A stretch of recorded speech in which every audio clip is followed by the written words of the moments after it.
Welcome everybody to episode 67 of the effing title. And this week we have the Savior saving me from having to do this by myself. He's been on the podcast before. You've seen him on the streams before in the chat box. You've also seen him in Comic Relief, which is his podcast, which I have also been on. Now he is on mine again. It is my good friend Jagger VHS. Is it okay if I just call you Jagger? Of course, as always. How you doing? I'm good. How are you? I'm doing all right. Had a weird moment this morning. Yeah, I actually was saving this for, I wasn't going to say it beforehand, you know. Mm-hmm. So, as you know, and as the people probably know, I like to make sure that I spread kind of the wealth, right? I try to make sure everybody gets seen, everybody gets noticed, you know, and like I try to do my best to promote people, right? So a little while ago, this one streamer, he has an Instagram account. He liked something on mine, or he said something on one of my things, and he liked it and everything. And then I started following him. He's got like 5,000 followers, you know. So I was like, all right, cool. I'm doing the typical, you know, you press the story button and you just click right through it. And then it's like, who's a streamer that you admire or you adore or that you think is underrated or any of this shit, right? So, of course, me being me, right? Being me, I put ridiculous snob, you know, Dana. I put Dana. Why the fuck not, right? Right. So he actually shares that post. And he says, oh yeah, I'll have to check him out. So of course I sent this to Dana and she's like, great. And I'm like, look, I tried it. Like, you know, I don't know. Check him out. I don't know what to tell you, why, you know, like I tried my best, you know. So I sent him a message that just said her.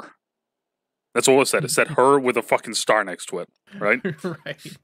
This was on May 12th, by the way. Okay. He responded to me this morning, and it was a video response. And I just want to go, this is the reason why I want to get this out, because like, so it's a video response, and it's like, hey, look, I don't really talk or I'm that active on Instagram. Meanwhile, he posts every day and puts out like 3 or 4 stories.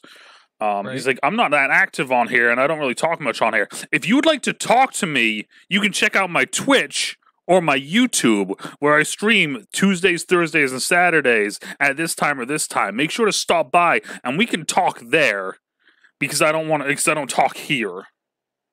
Okay, that just feels like a very odd, like, auto response ad. I'm sitting there listening to this, and this is at 7:26 in the morning. Oh no, that's too early for that. I'm just kind of like, who the fuck do you think you are? You know, fucking tell me that if I want to fucking send you a message, I need to come by your fucking stream and tell. Fuck right out of here. I'm not gonna say the dude's name.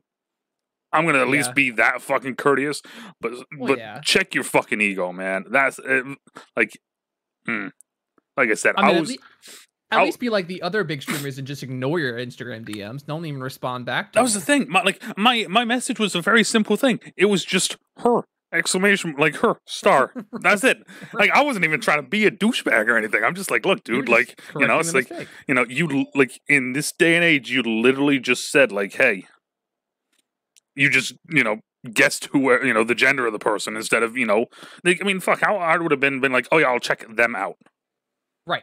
I always keep things gender neutral if you don't know. Like if you've looked at the page and you know that they're a male or female, or or how they represent their pronouns, then sure, go right ahead. But if you just assume, like I said, man, like I said, like I found that funny, like I said, because it was like it was me being me. I'm trying to promote fucking Dana, you know, help her get some more fucking viewers and stuff, you know, because she, you know, I fucking, you know, for a fact, I love her fucking streams to death, you know, and I do believe she really is underrated. And I was like, you know, fuck it, there, boom, I'm gonna try and, you know, there. Let's see what happens. And what happens is she calls her a dude. She calls her a him. And then he fucking sends me a message. It's like a video message. You know, I'll show you it after the podcast. But anyways, everybody. Yeah, definitely show it to me. This is episode 67 We're here, we're live. We got some good topics today. Jagger has already been on, so we will not be doing the My Life as a section. But the topics we do have for tonight is the current state of horror, which would be interesting because I hate horror, adult comic book shows, and struggles with fitness. Okay? So let's kick this off with the topic that I know fucking nothing about: current state of horror. You are a big horror buff. I've heard your recent things you're going to do for TikTok, which is really interesting concept. We're probably going to hit on that at some point during this. We're also going to. I've also been seeing you play Resident Evil 8, which is a horror game, technically, I guess, right? Like, yeah, and I've been kind of shifting my way back to horror because when I first started my channel, I didn't go under the name Jagger. Jagger was my DJing name and my production name from back in the day, like early 20s, so like 9-10 years ago now, almost. Damn. Yeah, so I've had the name Jagger for a long time, but I just never used it for streaming. So I went under the name Malleus Demonium, which is a mouthful of a name, and I wanted to stream exclusive horror content. So I started with stuff like Doom and Amnesia, Dead by Daylight. I streamed exclusively that. And I was like, okay, I'm getting kind of stuck in a niche bracket. Let me expand out a little bit. I started streaming some League, and then I went into Solo Renekton Only's channel, and I subscribed to him because I really like his content. I've been following his content since I first started playing League of Legends. Okay. And he tried to say my name. He was like, he looked at it. He was like, dude, I don't know how to fucking pronounce that. You're a streamer? How the hell does anybody pronounce your name? I was like, oh, I think it's time for a change. Yeah. So I changed it to the official Jaggerjaw. So I just went with Jaggerjaw, which is my old stage name. And it's kind of just evolved into just being just Jagger because it's easy to pronounce. It's fairly recognizable. But as my content's changed and evolved, I'm shifting back into horror because I'm finding that a lot of the new horror games are a lot better. Okay. They're kind of shaping up to be a lot more entertaining, a lot more in depth. They're not focused on just doing jump scares. They're adding in story elements and twists and turns and things, which I really like. So because like between that, yeah. No, go ahead. Sorry, I cut you off. Oh no, you're good. So between that and I'm also kind of taking a horror movie journey with our good friend Coop. Ooh. Okay. He has expressed interest in wanting to learn more about horror films. He came over to our house and watched Saw and really liked it. He dove really deep into it. I feel like Coop is kind of like me, where like he's gonna say that he wants to dive into it, and then he's gonna get like Saw to me is just it's a psychological thriller. It's not really a horror to me, right? Eventually, it does turn into just gore porn. Eventually. Like, I feel like most people can agree with it. I mean, as the series goes on, it just eventually it slowly starts veering away from the psychological thriller and more to just kind of... Surface deep, yes, it does. Where I classified it as a modern cop slasher. Okay. So it took the whole cop drama aspect of things, where it was following, like, police detectives in their cases. It mashed in that, what you call, like, gore porn kind of film, and then it added in like an overarching story from the first to the last movie.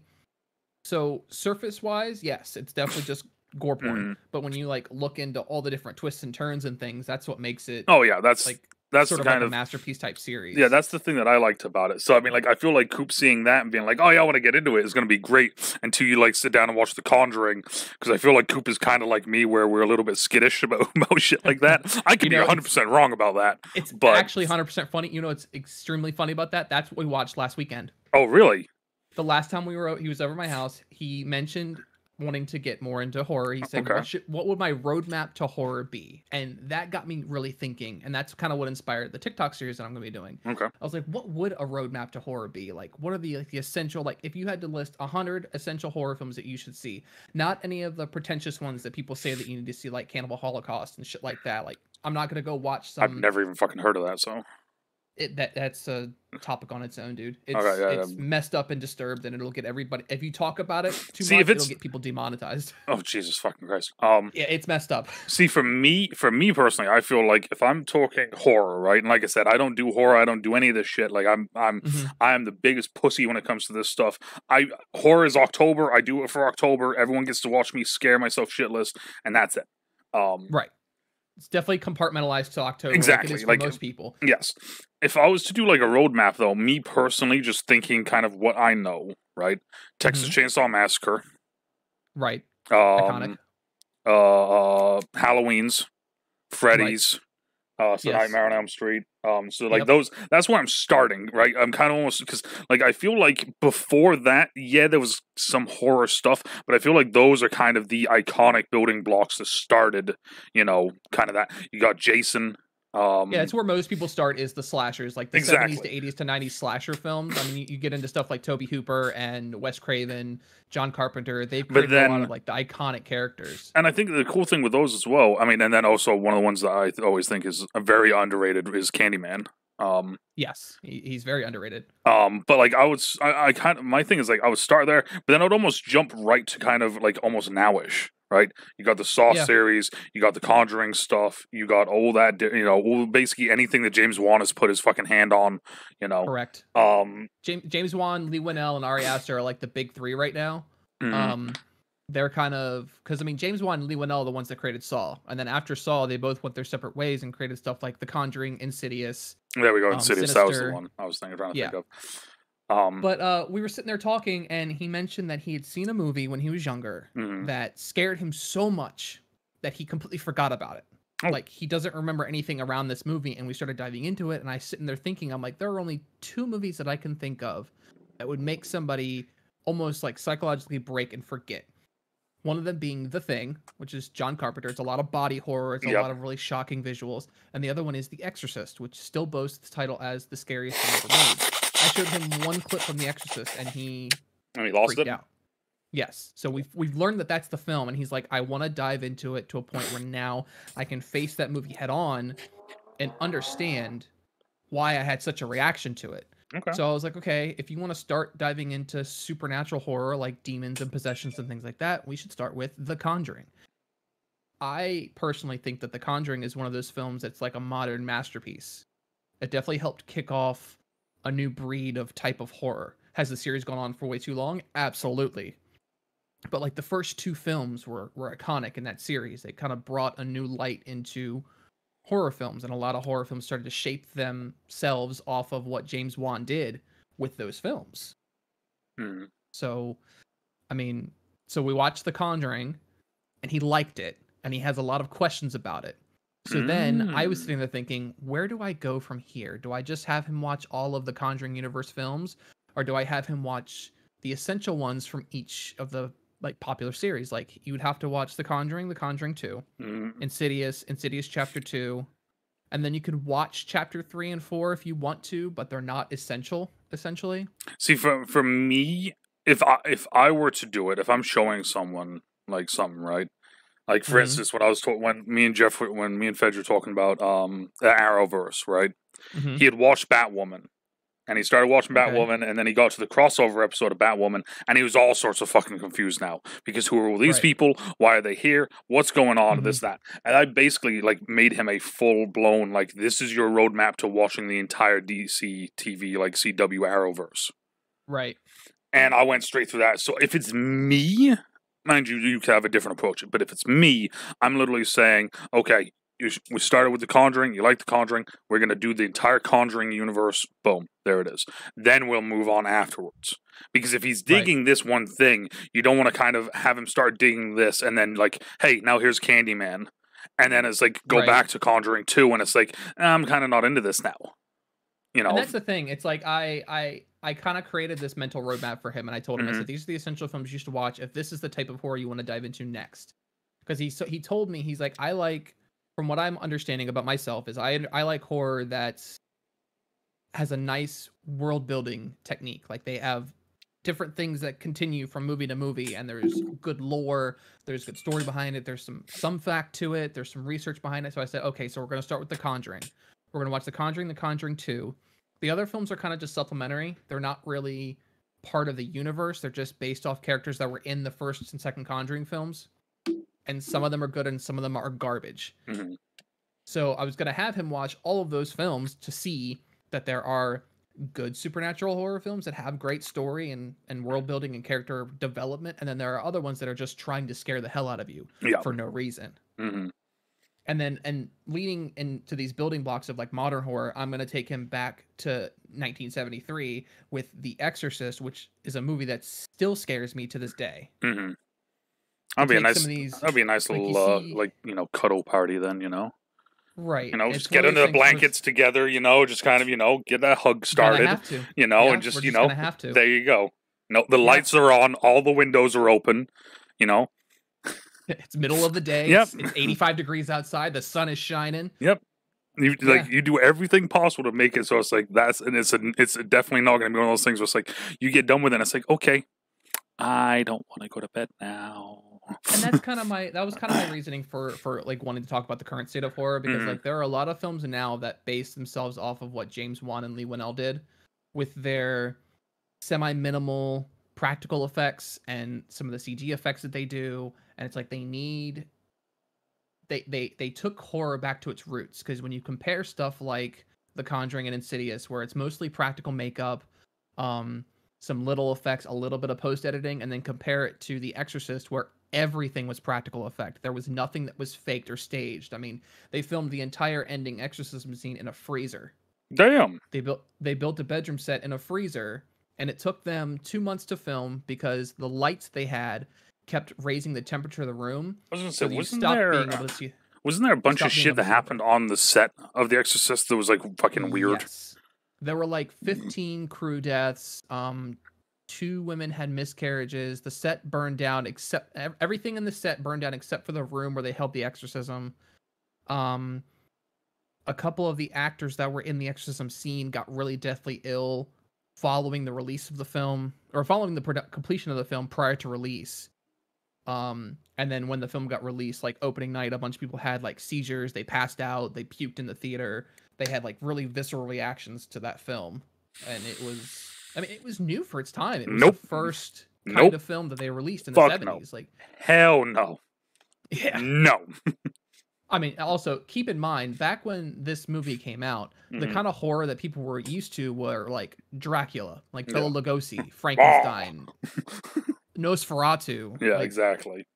that kind of horror, like monster horror, The Blob, and cheesy shit like that. And then William Friedkin comes out with The Exorcist, based on a true story, based off the book that was written on a true story. Mhm. Like it, I feel like as well, messed whenever with you, people.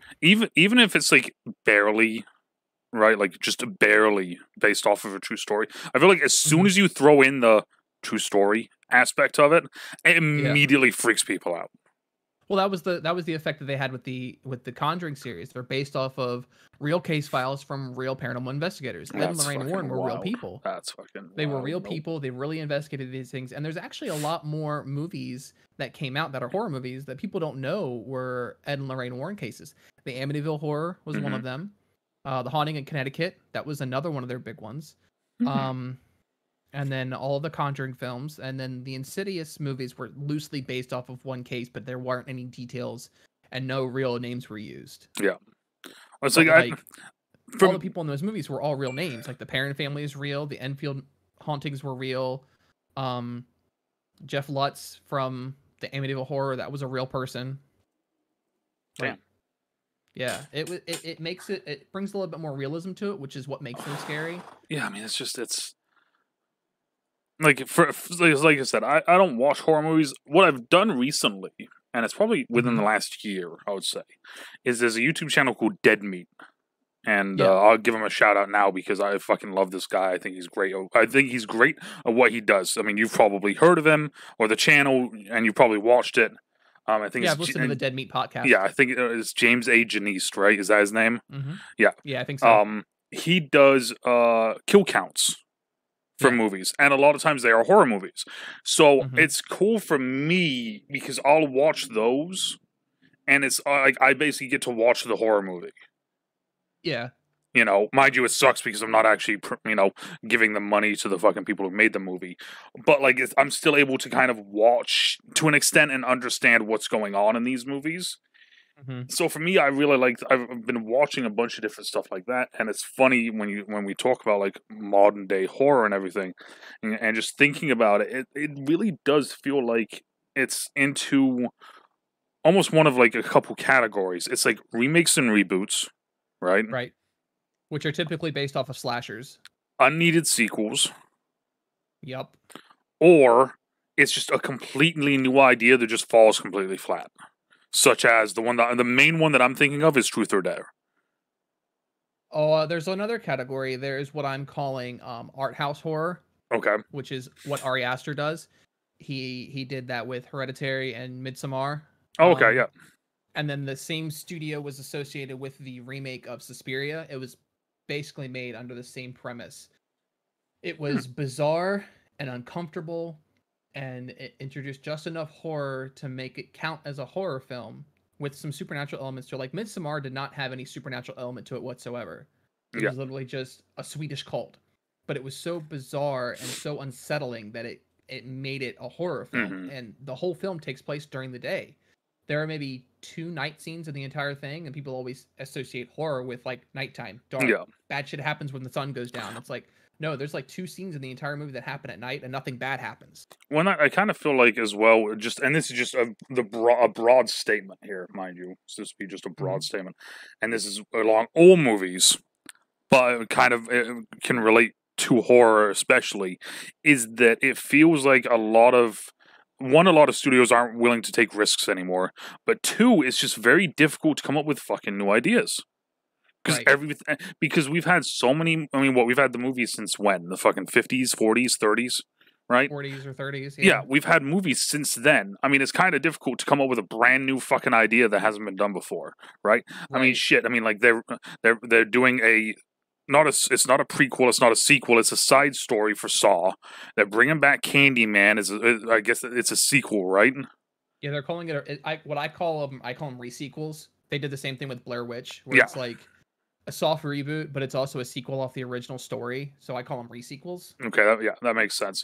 Um, I just it just it seems, and like I said, this is my thing with like my from me outsider kind of looking in, is it Hmm. seems like it's very difficult to the current state of horror is very difficult because it is just a lot of kind of just rehashed stuff. But then it's like how new can you make something? Right? How new can you make? Like, I think the some of them, because of course, mind you, I only really know the James Wan stuff. So like, the Insidious, Hereditary, like those things kind of have brought horror back a little bit. But at what point is Insidious 1, 2, and is there's a third one? Or no, Conjuring, right? Conjuring has a There's third there one that's coming out. Right. So there's Yeah. 4 Insidious films. The Insidious franchise is done. They put a lock and key on that Hmm. one. He said he's not doing any more. This next Conjuring film is supposed to be the last one of that Hmm. one, but there may be another movie that's based off of that universe, but not featuring like Okay. Because my Patrick Wilson and because Vera that's Farmiga my thing is characters. it's like how far can you push these series before it's kind of like, okay, we get it, it's this fucking thing, it's this thing, yeah, Well, okay, mm-hmm. that's the thing that they kind of felt like they struck gold with the Conjuring universe. With as many case files as many things as Ed and Lorraine Warren investigated, they can Mm-hmm. basically keep making projects and films for as much as their source material will allow. Yeah. They own all like James Wan owns the rights to all the case files for Ed and Lorraine Warren. Oh, that's fucking He could rightfully make another Amityville movie. He could remake The Haunting in Connecticut if he wanted to and do it his way. He's not going to because he said that because Lorraine Warren passed a little while ago, Mm-hmm. she was the consultant on his films, which is why they were so closely accurate to the things that actually happened. Shit. She consulted with him on these films and was like, "That's not what happened. You could play this up a little bit more if you wanted to, but try to keep it like this because this is how it happened here. This is what happened here." He also had like the people who were in these hauntings Mm-hmm. consult on the films. Like he tried to keep it as accurate to the case files as he could while still keeping the studio happy and while still playing up this is a horror film. This needs to be scary at the same time. That's fucking awesome. Yeah. But like I think I agree with you on your broad statement. Horror is very much segmented into a lot of different Mm-hmm. subcategories. And even if you like one of the subcategories, you're a horror fan. Like if you're the guy that I only like Saw movies and Saw adjacent films, you're still a horror fan. Yeah, that's basically me. I dug the Saw movies when I was in high school. That's when I first started watching them. Mm-hmm. I watched the third one with my girlfriend at the time on Halloween. Because that was the only one. That was back when we had in town a family-run video store just to Oh, just to nice. just so everyone I can just date myself real quick, right? You know, and that was the only fucking like real horror movie that they had, so I grabbed that, right? And after Right. watching that, though, I was like, shit, like this is fucking kind of cool, you know? Like I dig the concept of this. Yeah.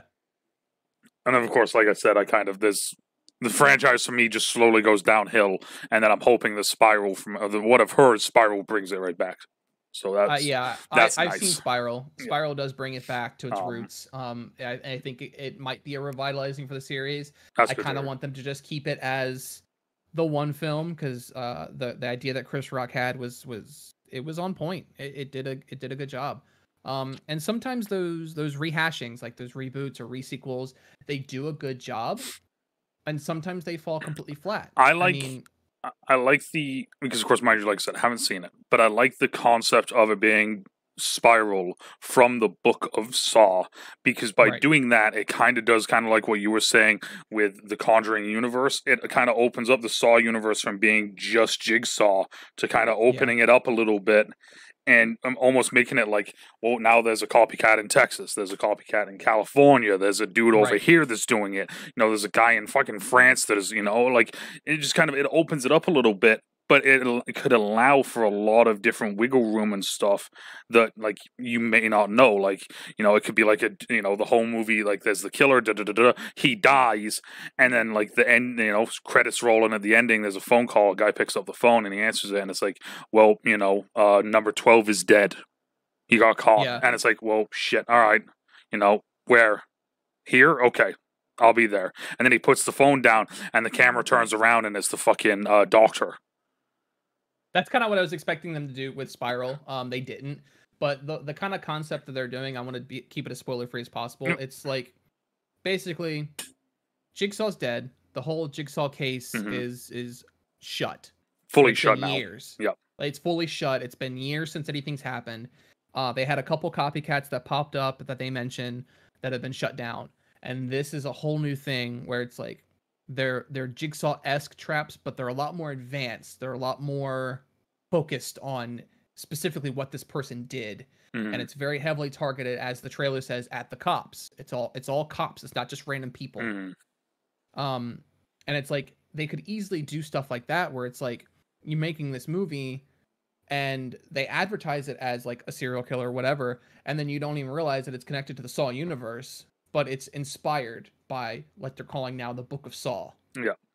Like Jigsaw was basically like he wrote the book on torture traps, on learning lessons and things like that, and like people are inspired by that. So I kind of want them to just leave it open ended like they have. And if they end up doing another one, then cool. But I think the best thing that they did with Spiral is they got the director who did the original 3 Saws, Yeah. Aaron Lynn Boseman. He did the original trilogy, which I forever will say are the best 3 out of the entire series. Yeah. Oh, 100%. He directed it, I think and that Lou came back and wrote the script. I think that kind of they originally had 3 in mind. And then it was just one of those things where it's like, you know, I've always said it's, you know, if people are willing to throw you money to make something, it's hard to not say yes, right? Well, Saw was originally going to be an open and shut movie. It Yes, was going to be just because one it was a film, and that short was it. film, right? The original Saw was a Yeah. short film. It was a creepypasta film that they There we go. made. Lee Winnell wrote it and shot it with a couple friends and posted it online, and they were like, "We want more of this." So that's when he hooked up with James Wan. Mhm. They put it to the studio, and then they made Saw.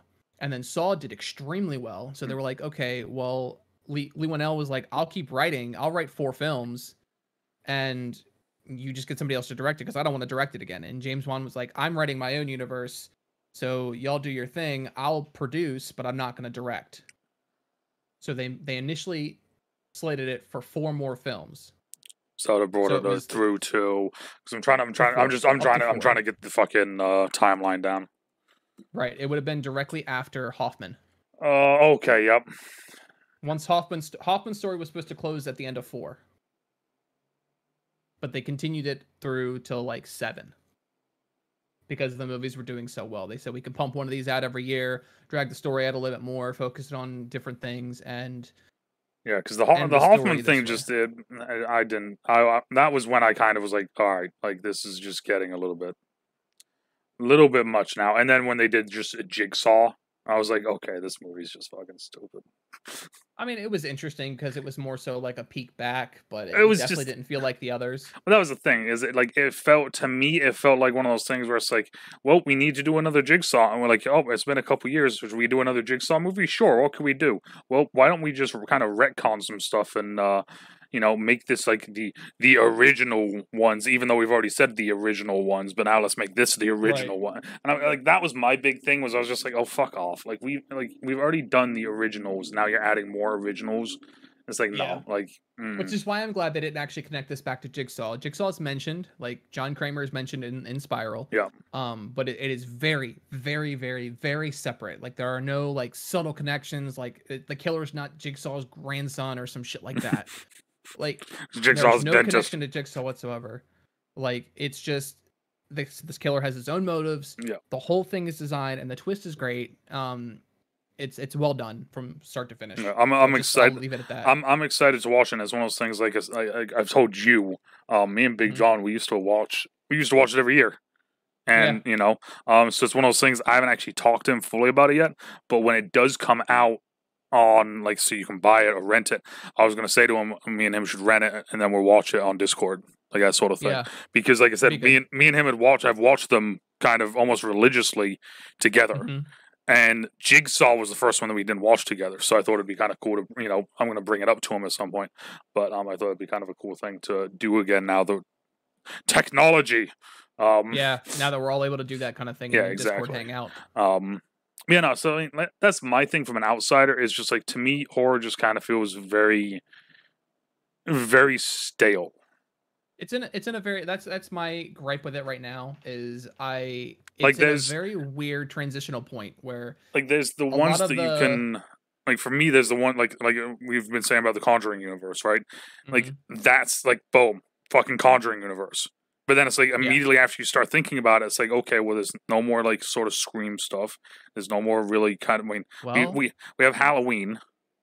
Yeah, so the David Michael Green Halloween it's another re-sequel because what it did was it retconned everything from Halloween 2 and on. So this picks up almost directly after the original Halloween. This is the actual sequel to Halloween, and then now these sequels follow John Carpenter's original storyline for Michael Myers. Yeah, and it did great, and it was a phenomenal film. Like I stand by, like the rest of the Halloween series can eat shit. I will watch the original Halloween and then the new one. And it's great. So I mean, I'm good to see that. There's also rumors that they're doing another Scream film. Okay, interesting. And how's it going to be slated? I was going to say, is it going to be like the fucking TV show that they did? It's gonna be off of the actual like Wes Craven universe. Okay. But I'm upset because they can't do it with Wes Craven because Wes Craven died so many years ago.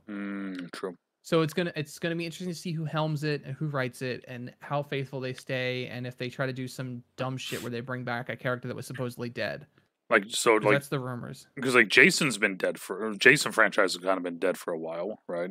Well, yeah. So the Jason thing is the way they designed it is Jason is one of those like weird entities that can't die, and every time he does die or get like captured, because at one point they realize that they can't kill him, so they chain him to the bottom of a lake. And then some idiot teenagers start like water skiing and they drag him up from the bottom of the lake, so then he starts killing again. So then they burn him, send him to hell, and then Freddy vs. Jason makes it so that Freddy brings him out of hell. That movie is such a shit show. I love that movie though. It's a guilty pleasure movie for me. It's one of those it's one of those ones where it's like I said, you can like it's like my buddy Danute. He loves the new Tron movie. The most recent Tron movie that came out.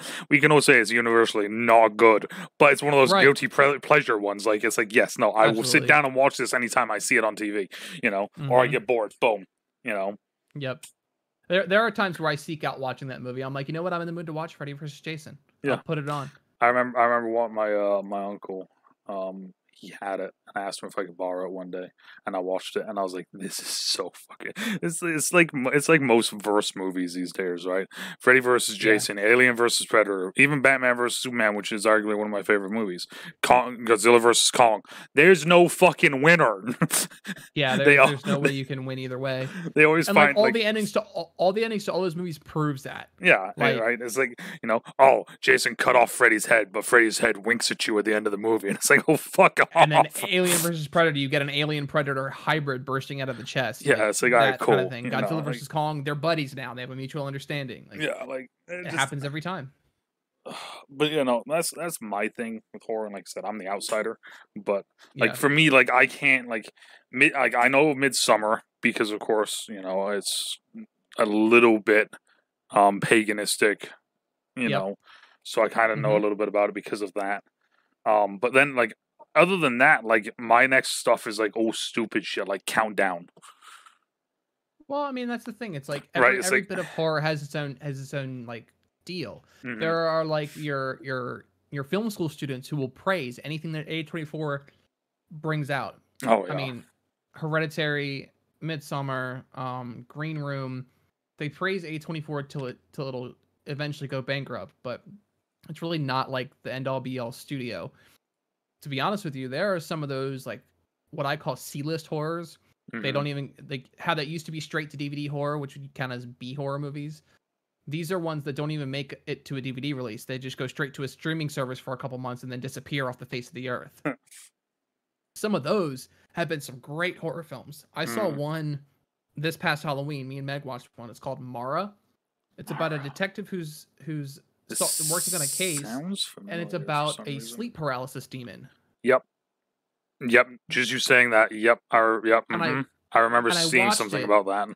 And it actually made me scared to go to sleep. And I'm like, there hasn't been a movie like that in a long time. Normally it's okay, I'll watch a movie. All right, I'm a little creeped out. I'll watch something else and I'll go to bed. No problem. This one, I watched the movie. We watched a couple other things. I went to bed and I could not fall asleep. That's fucking wild. Yeah. And I was like, I'd never heard of the director, any of the cast, nothing. I just saw it and I was like, I saw this on TikTok. I should watch this. Mm-hmm. So I watched it and I was like, I regret watching this. But it was great. It was well done, and it was this was awesome. But what the fuck am I doing myself? Right, exactly. And there are people who will praise those big studios till they die, but then there are these other under the radar studios that are pumping out pretty solid horror films. Another good one is The Ritual. The Ritual. That's a Norse one. That's a big Norse one in the woods, and it's then there's a big fucking Norse one. They're in the woods, and they're basically getting lost. It's a very big psycho trip. Mm-hmm. It is so good, and again, it was a no-name studio that just put it straight out to Netflix. I mean, it's one of those things. I mean, you look at streaming service. This whole streaming service thing has kind of changed the game to an extent because they can tell directors now hey, you have a budget of this, do what you can, make your movie and we'll put it on Netflix. And the majority of the time, those guys are going to make their money back with it being on Netflix. Absolutely. I mean,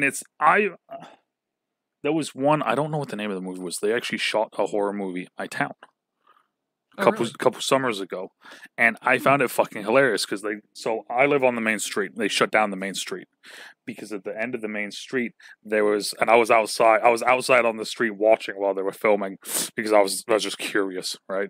Mm-hmm. I was a little kid walking down the street with a balloon, and I fucking died laughing because I'm sitting there and eventually, I was able to talk to one of the fucking people that was just kind of doing stuff around, that was a part of it, and I was kind of hey, can you tell me what's going on right now? This was when? This is a couple summers ago. So basically, around the same time that it was coming out. Oh no, it's called The Luring. The Luring. The Luring. Okay. It was made in 2019. Okay. All I know is that there was a little kid walking down the street with a balloon, and like I said, it felt to me around the same time that it was doing its thing, and I'm kind of sitting there okay, sure. It's like the middle of the fucking day, and this kid just walking down the street with a fucking balloon. Like not on the sidewalk, by the way, middle of the fucking street. Yeah. I'm just kind of sitting there, like just standing there, like in front of my mom's shop, watching this happen, and I'm just like, huh. It's like, are they filming it in our hometown? That's supposed to be in Maine, not here. Right? I mean, fuck. I mean, the only movie that's been in my state is fucking the main one is Super Troopers. Yeah. I say ours is the Blair Witch Project. Ooh, there we go. That's the big one. That was the whole story of that like started like an hour and a half to 2 hours away from here. Yeah, from where I'm at now. Fuck that. I remember watching that movie when I was a kid. That scared the shit out of me. All those locations are actual locations you can visit now, like Coffin Rock. No, no, they're not. No, nope, they're not locations that I can visit. Nope, don't exist. Not you. Nope, they don't exist. Oh, come on. You don't want to come visit us? You don't want to go horror? You don't want to go horror hunting? No. I want to come visit for other reasons. Horror hunting is not one of them. Make such a good YouTube video, though. Oh, it would. But I can already tell you right now, me going down there, in order to do that, I would be bringing someone with me, and I already know for a fact she would tell you to go fuck yourself. Yeah, she would. Yeah, see. She 100% would. But anyways, talking about fucking ourselves, let's now move on to adult comic book shows, because holy hell, do we have some good fucking adult comic book shows that are out right now. Yeah, just within the last year, we've had a lot of good ones, and one not so good one. Ooh, and one not so good. All right, so I mean, like, you know, obviously the main two that everyone out there that is listening, if they're here for this topic, they know it's Invincible and The Boys. Those are the main two. Yep. Okay. I say the big four for this past year have been Invincible, The Boys, Umbrella Academy, and Jupiter's Legacy. Mm-hmm. The first three. Yeah, I was gonna say. So it's kind of the way that you worded it is this. That's the order, right? It's like. Yeah. Yeah. You just kind of go downhill. I mean, obviously, Invincible is very much sitting at the top. Yes, as far as shock factor, story, source material, all of it. I will agree with that, but I'm after reading some stuff that I've read and seeing some stuff that I've seen. I'm interested to see how season 3 of The Boys matches up with season 2 of Invincible, because of things that I've read. I haven't finished The Boys season 2, so we're gonna keep spoilers away from that one. Well, actually, the main spoiler that I would have doesn't even play into season 2. Okay. Yeah. So and I do have a spoiler warning button. I just remembered that I have one on my screen. So so one of the things, you know, fuck it, I'm gonna just throw it up on the screen right now just for the hell of it. There. So in the comic book for The Boys, there's a thing where every so ever many years, right? All the superheroes basically say, like, we have to leave planet to go fight aliens to stop them from invading the Earth. Right. And really all it is that they then go to a private island and have a giant fuckfest. Oh. Yeah. Interesting. So that's one of the things I'm intrigued to see if they bring into season 3, because apparently it's around the same timeline. Where it's just, so it's like, if they do something like that, because we've already kind of had a little bit of that in season 1. Yeah. So it'll be interesting to see if they really do full push into it in season 3. And then the other one, and I'll leave spoiler warning up for this, and it is Invincible, is I saw on Instagram, because it is a comic, right? Apparently, and I don't know how far along you are in the comics, or if you care about me. I've finished it all. Okay. The Viltrumite woman coming to Earth and raping Mark Grayson. Yeah. It's gonna, if they haven't held their punches back yet, so I don't know if they're gonna show that or not. I think they should, because it's a fucking They have to. It's a dark concept. Well, they've tackled so many other big concepts before, and studios are getting a lot more bolder, which is kind of what the topic I wanted to approach. Like, I mean, even like studios that are actually bound by pretty heavy contracts, like Falcon and the Winter Soldier, they approached police brutality in their season and racism. Invincible definitely approached a lot of really heavy topics like parental abuse and things like that, and I think they need to put that in there. It's important to the story, and it's a topic they need to talk about. Yeah, I mean, mind you, I don't know how it plays into the topic fully, So like I don't want to go into any more than just me knowing that because I saw it in there. So I saw that apparently Viltrumites are coming to Earth to fucking challenge Mark Yeah. is the way that it fucking it seemed to me anyway. But like to me, it's a topic that needs to be talked about because it's one that's not talked about a whole lot. Right. And for a animated comic book show to do it would be groundbreaking in and of itself, right? Especially a topic that hasn't been broached really on any other platform. I mean, like sexual assault towards males is very still swept under the rug. Well, I mean, it's with the amount of people speaking out in the past exactly. year. I mean, within the past few years, we've had Terry Crews come out and talk about it and how he has dealt with it, and he's been laughed at, and he's been criticized about it. The whole Johnny Depp case, exactly, towards him from Amber Heard, like that whole case has taken a turn. But like a lot of people are speaking up for him, but I think it's mainly because he's Johnny Depp. And that's what I worry about. Yeah, I mean, my thing with, I'm not gonna get into that one because, of course, I don't know all the details along with the Terry Crews one. Really, I just know that Terry Crews has come out and he's been criticized, and he actually had like people laughing at him, about it, and it's like that's not fucking right. Exactly. So it's kind of like with all the other topics that they've hit on. So like that's my thing is like right now it's like it's like if Invincible hits on that within the next season or two, and The Boys hits on fucking Orgy Island, like it's like oh my god, what is going on right now? Yeah. They're changing the game of comic book shows. I mean, we definitely have our two distinct styles of comic book show now.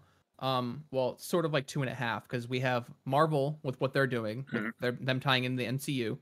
You have what they're basically Image Comics style of shows because I mean Invincible is an Image property. The Boys is not. I think The Boys is Dark Horse. The Boys is I want to say The Boys is part of DC, but it's a part of like the branch of DC.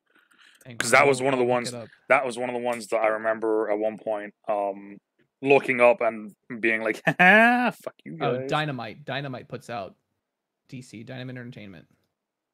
Yeah, which was it was originally published by DC Comics under Wildstorm imprint before moving to Dynamite. Yeah, so that's what it was. And then Dynamite formed their own thing.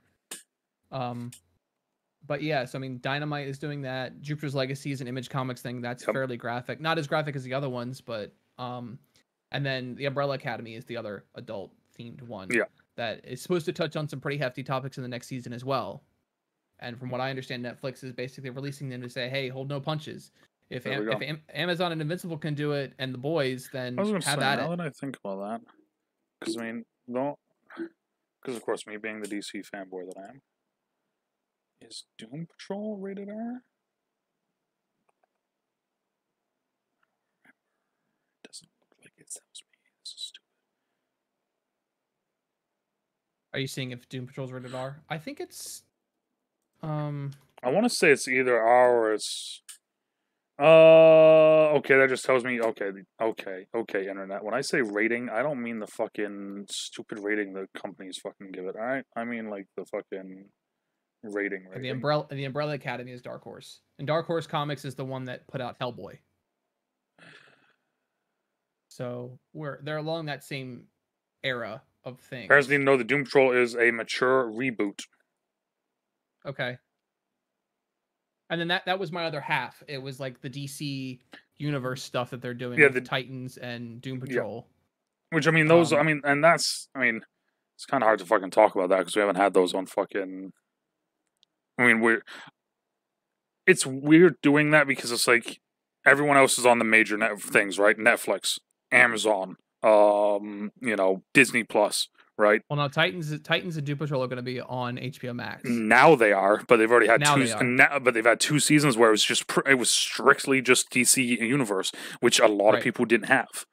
Because I mean, I didn't watch Titans until it came to HBO Max. Exactly. I mean, and that's the thing is like it's tough for me to, and not like with me being the DC fanboy, it's tough for me to fucking consider it really part of it yet because people don't know what the fuck it is. I mean, I've told multiple people they should watch Doom Patrol just because it is there's moments that will make you literally kind of your heart just fully fucking explode because it's like I fully understand what's going on with this, and then there's immediately a moment where it's like those people are being chased by butts on feet. Yeah. It's essentially what, What? Legends of Tomorrow should have been, but it wasn't. Exactly. Mind So you, that's kind of why that's season why I 2 said was the really DC bad. stuff Or is not kind really of bad, like a but half. yeah, We won't really get to see what they're really gonna do until season 3 drops on HBO Max. Because exactly. now it's gonna be on a major streaming network, so a lot of people are gonna be like, "Oh, I'm gonna catch up on all 3 seasons," and it's gonna gain popularity again, and they're gonna get to see Brandon Thwaites and Exactly. all these other It was characters that have been brought to life, the but one kind of kept secret. the one thing that I did love, and this be the last little DC bit that I throw in here, was when Titans Mhm. first came out and people were complaining about the "fuck Batman" line, because I fucking, if you watch the show, it makes sense that he says it. Yes, And absolutely. it's such a great fucking line. But 2, it's amazing that I just never thought of it with the multiple years and years and years of only seeing Raven on animation, and basically that's it, right? Yeah, But that character, if you're allowed to push the dark level of that character can be fucking scary. And in Titans, yeah, that character is fucking scary at points, and it's yeah. kind of cool. They play up the horror element of her a lot in the show, and it's great. But yeah, so Invincible, love it. I think Invincible is probably arguably one of the best shows on. Absolutely. I think it's followed very swiftly by The Boys. Mm-hmm. Like I said, I'm not too far into season 2 yet, Yeah. but it's definitely up there with it because the story, the characters. I mean, you love some characters, you're meant to hate certain characters. I mean, like Homelander can just go suck a dick. She probably would. Yeah, I mean, yeah, no, I mean you're 100% right though. I think that The Boys, I think it's a little easier for The Boys, for Invincible, because of one, the animation. Mm-hmm. Because the animation always changes stuff, as we've seen recently with the Superman image that's going around. I don't know if you've seen that or not. I have. It's so fucking funny. Yeah. So there's that, but also the main thing is the fact that I feel like with Invincible, the coming of age story is something that just everyone's so familiar with now that it's very easy to take that, show you it, go, hey, this is this, look here, and then just slap you in the face with the left hand, right, as you don't see the twist coming. Right. Right. The other thing that I like that they do is they actually show like the realistic fallout, and The Boys does the same thing, but they didn't do it as dramatically as Invincible did. It's like the realistic fallout from these superhero fights. Yes. Like you don't see the casualties in most other shows. And the thing with The Boys, and of course you're catching up on it now, so it's I feel like it's tough to get into fully. It's kind of fully it's tough to fully invest in yourself, because the main character's whole premise is basically, I'm gonna go fuck over these superheroes because one of them killed my girlfriend. Right. Kind of a hard thing for anyone to really sympathize with in the real world, because, I don't know how many people around here have been had their girlfriend killed by superheroes. Right. I mean, you kind of more just get into it for the drama aspect of it. Exactly. It's more kind of following Huey's change of character for most of it. It's more, yeah, it's like it's the fucking the fact that it's a superhero thing, so everyone follows it, and Karl Urban, in my opinion. Yeah, Karl Urban really steals the show. I also it's interesting because if you stick with it long enough, you really start to feel for Butcher as a character, because you don't actually learn why he does what he does until like the second to last episode of season 1. Yep. So you're like 6-7 hours into this show, and you're finally realizing why everything's going the way it is. And season 2 just makes you feel for him more and more as the season goes on. Yeah. I'll tell you that right now. That's the only thing I'll say, is that you feel for him more and more. But it's also funny as well, because then you get other characters like the Deep, where immediately like, this dude's a fucking douchebag. Fuck this guy. And then as the season goes on, you see that he has the fucking insecurities and this and that, and he's really just a fuck up. And then season 2 happens, and it's just more of that, and it's like, kind of feel bad for the fucking Deep now. And your concept of these characters just slowly keep changing, and like, you kind of have to be on your horse a little bit, because it's one of those things where like, you could be like, oh, this dude's cool, and then like 3 episodes later, it's like, I can't believe I fucking thought this guy was cool. Right. Exactly. It kind of jerks you around a little bit, and you have to follow like the main core story to a point, but you know. They definitely very clearly spell out which character you're supposed to hate more than any of them. Yes. Like, I mean, fucking Huey. Oh God, he has a face that you just want to slap around a lot. Homelander, man. I can't with him. I'm sorry. I just want to really quickly hit on this. We're completely sidetracking this. Panix just put up a picture on Twitter of him getting 4K on Apex Legends. Wow. The man's a monster. 4,004 damage. Like, oh, talking about getting slapped around. A. Anybody going against Panix is getting slapped That's around in yeah. Apex. Oh my god. All right, back on this. I just had to quickly say because I was scrolling down Twitter real quick, and I was like, oh, okay, cool. Yeah, you do you, homie. Yeah. So the final point I kind of want to make on adult comic book shows is just like I'm glad that these projects are finally starting to see some light, because it gives me hope that other comic books that people don't really know about or only have like certain lights on can get some attention, because they're starting to relinquish the reins on what a comic book show is. And that's where I think the backlash with Warner Brothers and DC started to become from, because Marvel did things a certain way and Marvel did things the Disney way. Marvel started darkening things a little bit and DC wanted to remain dark, and they were like, you can't do that. Kids want to see these comic book shows and movies, but you can't be that dark. And then Invincible comes in and it's just like, yeah, we're gonna be dark. Yeah, we're gonna kill all these people because we can. We're gonna have the father figure hold the son figure by the face in front of a train that's coming at him, and everyone is gonna die. And we're gonna show you it. We're gonna show you everyone dying. It's on that train. That's the most. That might be the most graphic fucking scene in all of comic book history. Exactly, and it opens the door for things like Spawn could finally get a re-up of their animated series, or a live action movie that can actually be. I'm gonna be in the side of things where I don't like what's gonna happen with one of them, and this is a kind of another slow side thing, but not really. I hate that Blade is gonna be PG-13. I absolutely hate it, because the immediate first thing that I think of when I think of Blade, because when the first Blade came out was when fucking 1999, I think. Blade film 1998. So I was 9. I was 9. I was 9 when this movie came out, and I watched this movie when I was 9. If you've ever watched Blade, I'm talking to the people right now. If you've ever watched this, you will never forget the scene that starts the movie of a random regular guy going into a dance club, and then suddenly blood starts draining on everyone, and then he gets killed and eaten by vampires that are in there because he didn't realize that it was a vampire club. That scene will never leave your brain, and you physically can't do that if you're going to go PG-13, and you can't even come close to doing that. So that's my biggest thing: is how the fuck do you do Blade and not have it be PG-13, or have it be I don't think they should touch Blade, honestly. I think they should just say that Blade, the Wesley Snipes version of Blade, is in the MCU, because honestly, like money-wise, it's what saved Marvel.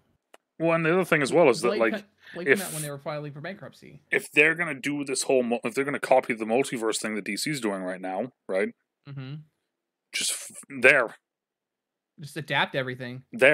Have him fucking show up in one of the fucking shows. Yeah. Like one of the TV shows. Have Wesley Snipes show up. Boom. There you go. Even if they recast him and just say that the Blade movies, the Blade Trinity movies, are a thing, but yeah, Blade's gonna look different because they have to make him modernized. Why not do a TV show of it instead of a movie and have it be rated R?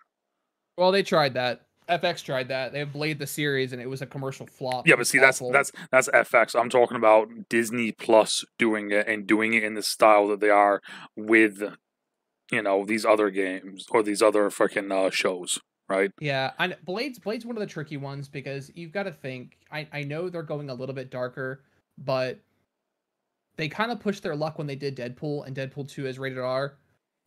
It could have been great. It could have been bad. They faced a lot of backlash for it, because they were like, "Oh, superhero film. I'm taking my kid to see this." And then you go and you hear Deadpool cracking jokes about masturbating with his severed hand. Like, it's not kid friendly. And it's gonna be the same with Disney Plus. Most parents are like, "Okay, Disney Plus. I can give my child free reign over Disney. Yeah, they can watch what they want to watch on there, no problem." And then they go see a Blade series that's probably about as graphic as The Strain. Like, they're going to see people ripping each other's heads open and drinking their blood, because that's what the vampires do. Yeah, exactly. It's just I Disney would just face way too much backlash for it, so they couldn't allow something like that to happen. So I get the PG-13 rating. Do I like it? No, absolutely not. yeah. But I do like the fact that um that we are getting more kind of adultish comic book shows, because I do feel like that, like especially maybe a couple years older than me, all the way down to fucking 21, basically 18, that sort of thing. Like Hmm. we're in a generation now where like it's like I'm not gonna say it's cool to be a nerd, but it's a lot more acceptable. Then when we were all growing up, Exactly. And now you're getting people who are my age in their early 30s, late 30s, who are, it's like we have money, we can spend it. We spend it on nerd shit, and you can make shows where it's almost like the Disney effect. And I had talked about hmm this with John at one point, how, when Lion King came out, that was our generation. yeah, We had fucking Lion King. It's amazing how they made the next Lion King movie come out when our generation should probably have kids that are around 4 or 5 or 6. It's yeah, weird how they did that, right? yep. Because it Well, makes it's the sense. same now. Like all these different live action versions of Disney movies It's that and it's the were targeted towards us. it's the generational thing. They're trying to get it, so it's a Yes. generation thing. So now it's one of those things where it's like, oh, you like the look of Lion King? Okay, cool. We'll show you this one, and then we'll watch the originals because the originals are mine. And it's the same thing with all these different ones. And Yep. it's a great marketing thing. It really is just a Absolutely. great marketing thing. It's almost the same thing with the It movie, right? The It movie came out on television. It was a straight to Hmm. TV movie, and then they did it. I forgot what the timeline is, like how many years it is. It's 27 years. They did it 27 years after the first one came out. Boom, that's when this one Yep. came out. And as soon as I saw that, I was like, "That's fucking cool," because It's clever. they're sticking to it. Yeah. And that's one of those things where it's like I'm wondering when I'm like 60, is there going to be a new fucking It movie coming out? Yeah. It's like that's what I Right. Are started they just thinking. going to decide to rehash it 27 years later? Immediately at that point, I'm starting to think that, because it's like that just makes more fucking sense, because it's a very Hmm. easy, simple thing, right? Yeah. But it's the same thing with this though now, right? Is like it's one of those things where we're old enough now where we have these. This is a generational thing. Like we know these characters, and it's one of the big. It's always that big argument thing of like which one's better, or that's not my version, because we've been grown up so much with these characters and with these things. Hmm. So I love the fact that they're starting to make comic book shows a little bit more targeted towards our demographic now. Well, because we're the ones that grew up with it. We were the ones that read them when we were younger. Hmm. We've been fans of these things forever. I mean, like it was the same thing when they announced that Walking Dead was becoming a show. I mean, there was such a niche demographic that read The Walking Dead like years ago when it Hmm. came out, and then they were like, "Oh, it's gonna get an AMC show," and that AMC show is still going. Yeah, Like exactly. it's not even done yet. So I mean, It's it just shows that there are comic books for everyone. It's mhm, not just cape superheroes and things like that, and that's what's great about it. It's like it's kind of refreshing to see how packed the comic book store is almost every time we go in, mhm, because there are so many different fans now. There's younger kids who are getting into like Spider-Man now because they can. And then there are adults who are buying things like The Boys and Department of Truth, and they're like adult themed things. And there are I saw a girly girl go in there and she bought like a comic book themed off of like a young girl going through generational crisis, and it was like it wasn't like a superhero thing, it was a comic book, but it was a real life type comic book, exactly. like a It's just slice of life type thing. it's opening up a lot of avenues that um now that comic books are being hit on, because like a few years ago, if, like 5-10 years ago, if you said about The Boys, right, Mm-hmm. nobody would have fucking been like, oh yeah, that's gonna be a show. Yeah. No fucking way. Same thing with Invincible. Is I and mean, it's how just long has that been it's finished for? what, Invincible. Yeah. I don't know. I haven't I see mean, that that's the comic book's been, I mean, yeah, I think it's been done for a little while at least. But it's look it like up. you're getting these books that people that have had these followings and everything that people haven't known about, and now they're getting these pushes because it's more acceptable now. So I'm going to find it interesting to see what random shit just randomly comes up now. That's going to be the next kind of, it's like, um, I don't really think it's a comic, but Masters of the Universe. Mm-hmm. That's getting a fucking show by Kevin Smith. Yeah. So Invincible ran from 2003 to 2018 Yeah. in print. Yeah. See, I mean, that's just it's. I'm interested to see what the future looks like for it. That's my biggest thing because I feel like there's going to Yeah. be some gems that have very niche markets that are just going to fucking come out of nowhere, and it's like, boom, there you go.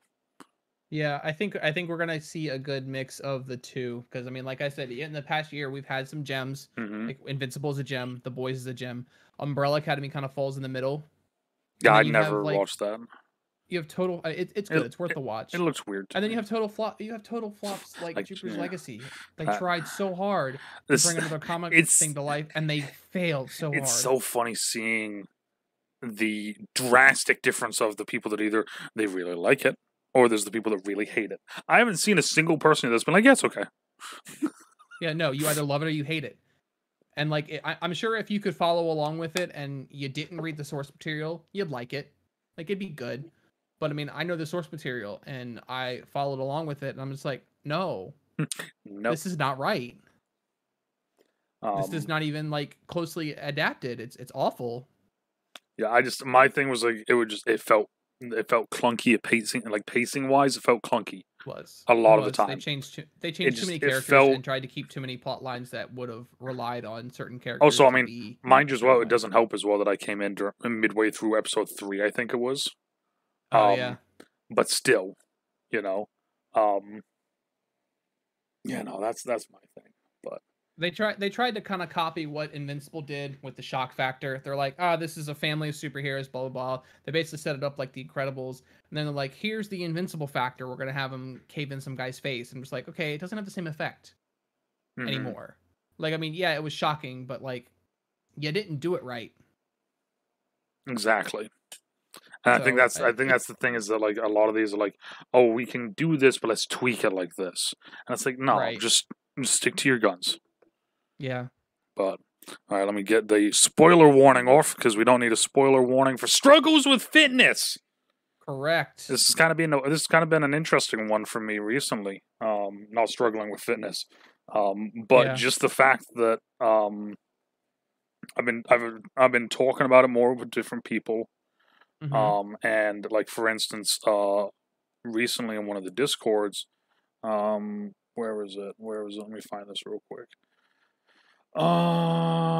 Someone said, I love Husky and his magic beard. Plus, he's got me hyped on working out once my eyes are all good. Oh wow. Yeah, so I mean, it's kind of been a resurgence sort of thing for me, where it's kind of I like yesterday when I was streaming, I was talking with Vandal the entire time about it, or not the Oh entire really? time, but like a good hour of the stream was just talking about like working out and getting healthy and that sort of thing, and just kind of fitness stuff. So it was kind of it's been interesting seeing how me making this life change, this health change, has kind of just slowly turned into a lot of other people now being like, like yeah, like I wish I could do what you do, and I'm like, you fucking can, like Yeah. you can't, like So it was interesting though because I was intrigued why this was one that you picked though. So I picked it because like I've seen you doing very, very well with your fitness. And Mm-hmm. like I've been trying to get myself back on track with my fitness. And I can't seem to. Mm-hmm. And I don't know why, because for the longest time, when I was working in the field in my job, I was working labor, like physical labor, Mm-hmm. 8 to 10 hours a day.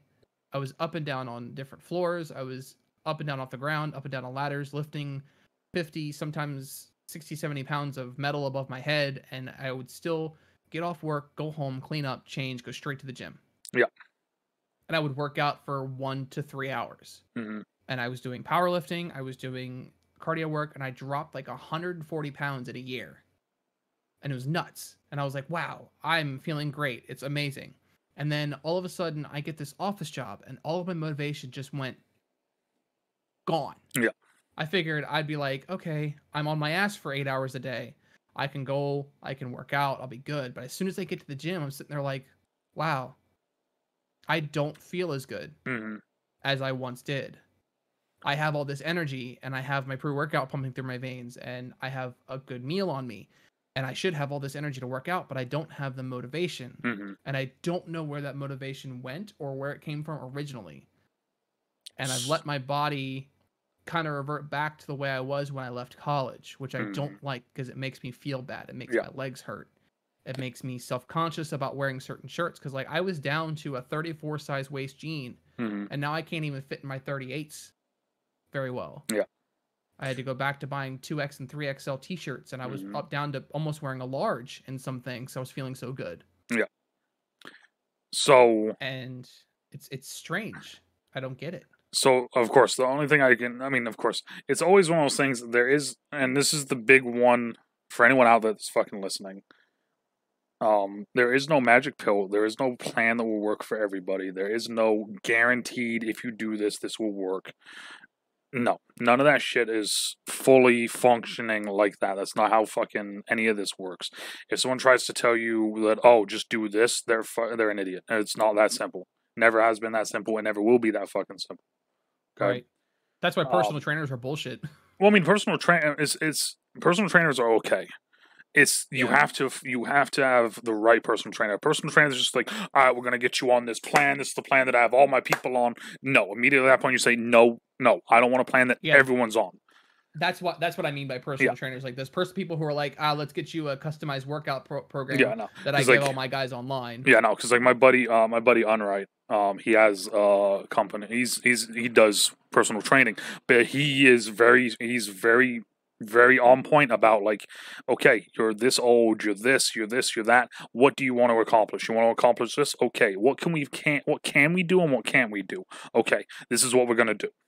Your plan may be very similar to someone else's, mind you, but he's going to break it down by thing. I had him on the podcast at one point, and we were talking about it, and he said, like one of his favorite patients was like an 86-year-old like woman whose biggest thing was that she just wanted to be moving.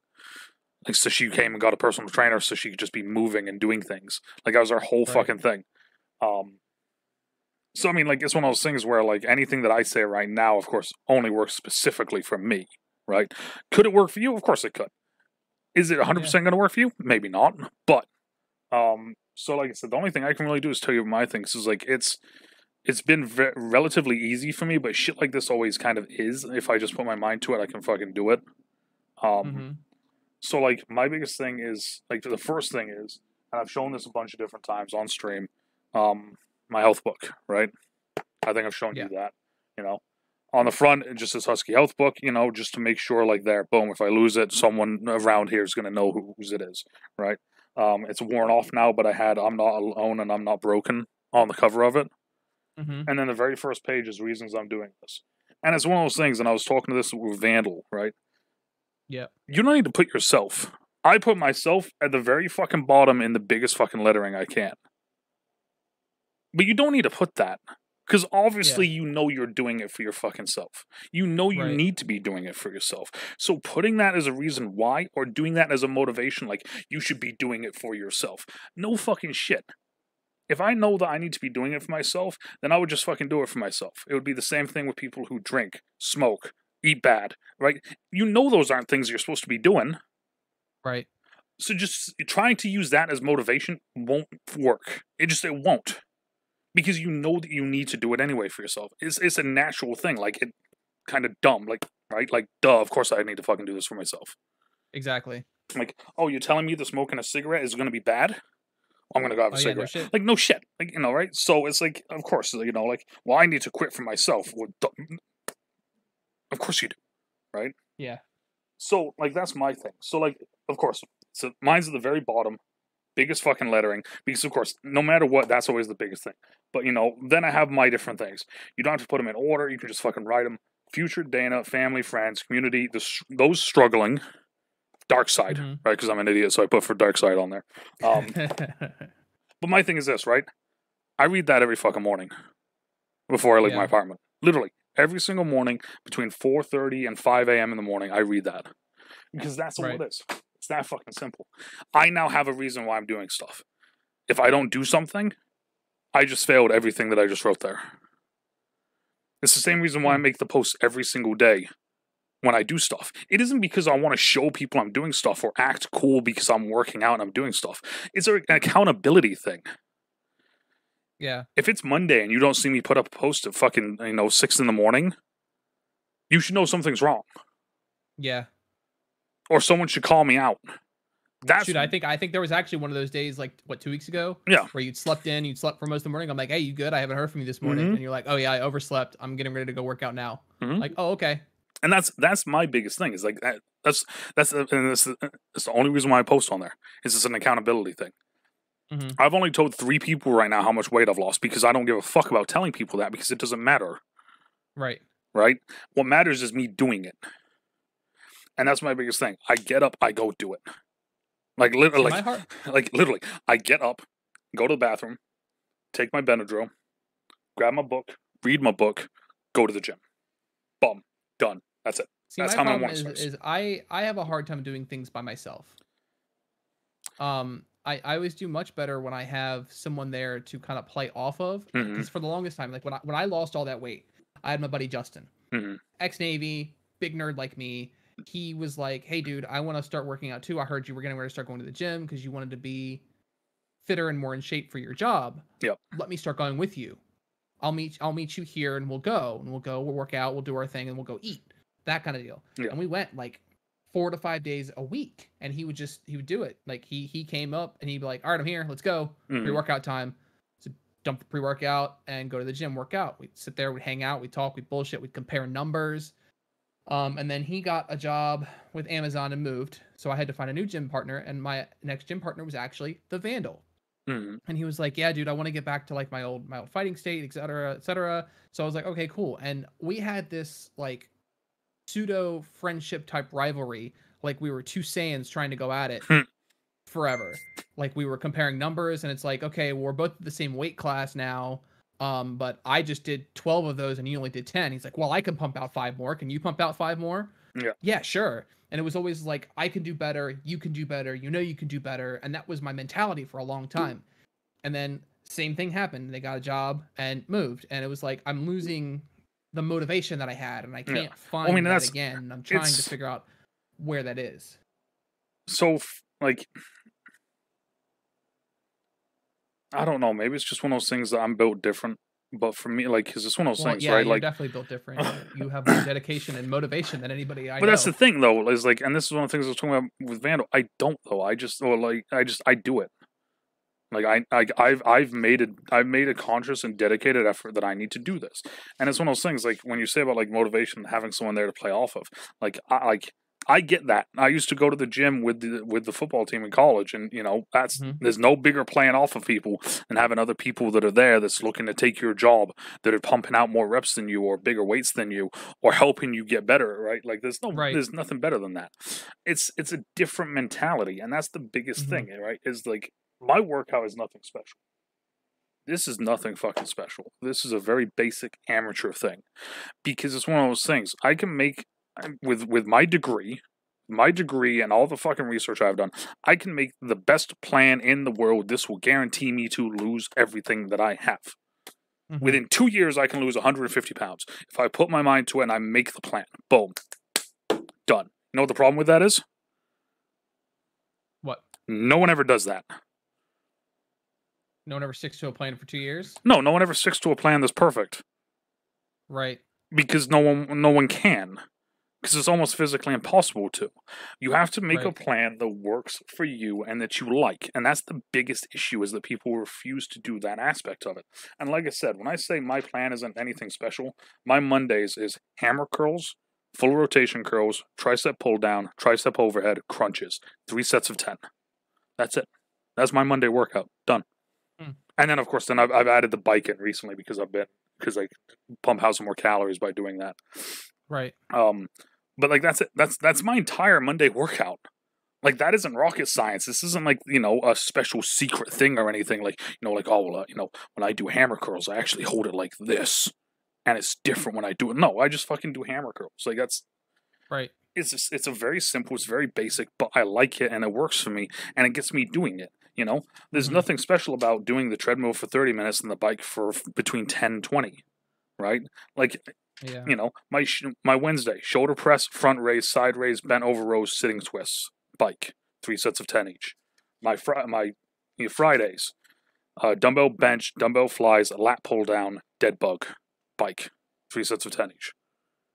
There's nothing special about that. That is very basic, very easy. But I get up and I do it. And then I do cardio 2 days a week, and I do a 2-in-1 with cardio and yoga. The yoga plan is the DDP yoga plan that I have basically stapled to my fucking wall over there. And then the cardio is literally just bike and treadmill. That's it. Yeah. So I'm doing a little bit of everything. I'm doing weightlifting, I'm doing cardio, and I'm doing yoga. Right. But it's one of those things though where like I like doing these things. That's what I found recently is I like doing these things, you know? And that's the biggest thing is you need to like what you're doing. Because if you don't, then you're not going to have a reason to fucking do it. Right. If you notice, I don't do lower body anymore. Lower body hurts for me. My knees, my ankles are fucked. I don't really like doing shoulder days, but the only reason why I'm doing them is because I need to strengthen my shoulders because my shoulders are weak and beaten up as fuck from college football. Yeah. So those are more rehab days than anything. That's what I was doing with my legs. Like I did like 1 leg day a week, and that was just for rehab for my knee. I don't do my legs anymore. My legs are cardio stuff. My legs are yoga stuff. I don't need to. You see the size of my fucking legs. I don't need to fucking get those any bigger, or or anything like. Fucking tree trunks. Yeah, like there's no fucking point to it. So that's my biggest thing is that like it's like the biggest struggles with fitness from what I've seen over the fucking years is people always try to make it something that make it like this giant monster of a thing. Like, oh my God, like I want to lose 50 pounds. You know how difficult it is to lose 50 pounds. It's fucking easy to lose 50 pounds. It's just, you can lose 50 pounds just by stop drinking sodas. Exactly. It's a very, like, the other thing, right, is this. So, let me just bring my phone up real quick. So, there's an app, and it's called, what the fuck is it called now? Okay, it's not going to tell me what it's called. Cool. I think it's called Lose It, okay? So, right, all it is just a phone app. All you do every single day is you log in your food. You set your height, you set your weight. You weigh yourself when you want. And what it would do is it would tell you how many calories you have in that day. Then you put in your foods. Stay under the limit. It's that simple. Think of it like points. Think of it like a fucking video game. I have 2,749 points. I can't go over that. And it's really simple. The coolest thing is when you lose weight, the calories change because that's how weight loss works, right? The lower weight you are, the less calories you need. The phone app will actually do it for you. So there's no guessing on your part. I add in all my freshly meals on this by hand because I have the nutritional information, so I can. You can also scan stuff. Is the symbol for it a scale? Yes. It's an orange scale. I found it. Yeah, it's a very simple, very easy thing. It's free. You can pay for it, and you get a bunch of other fucking different features like macros and all this stuff. But honestly, the macros thing, you don't really need to fucking look at. The people that are so obsessed with macros, I'm going to start tracking macros. Shut the fuck up. The only time you need to start tracking macros is if you're doing 3 different things: CrossFit, bodybuilding, or powerlifting. Yes.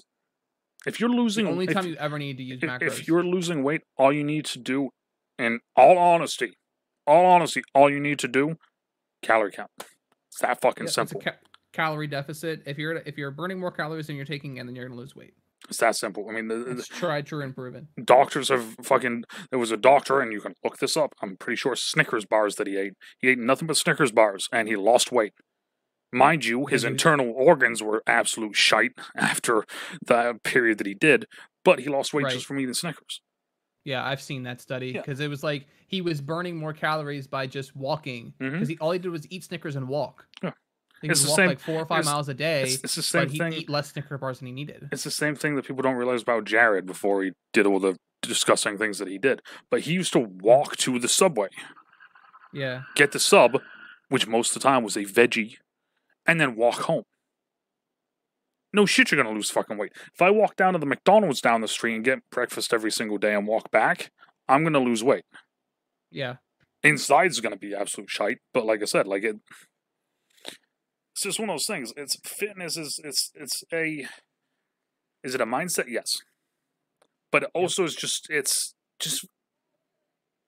do it. It's not that fucking difficult.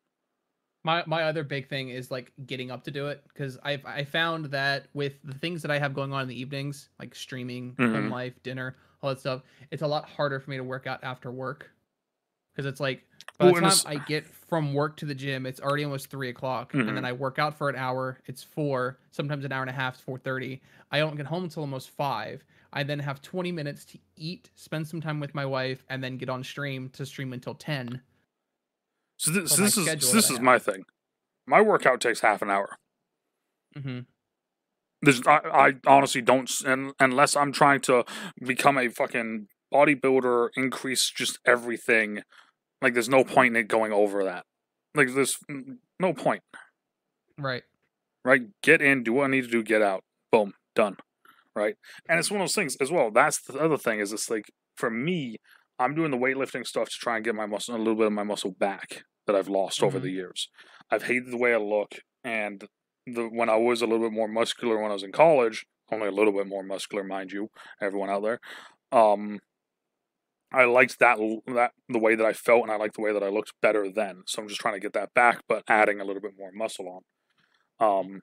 But that's it, though.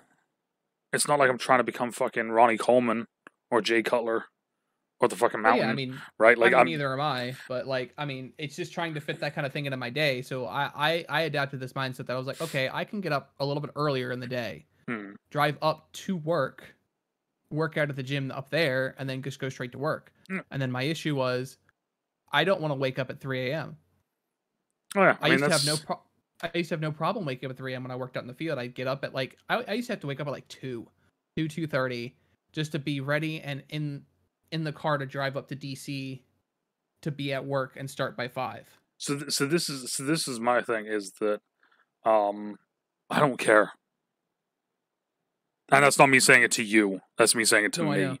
I don't care. If I need to wake up early to go do what I need to do, then I do it. Of course, I wake up at 4:30 every day.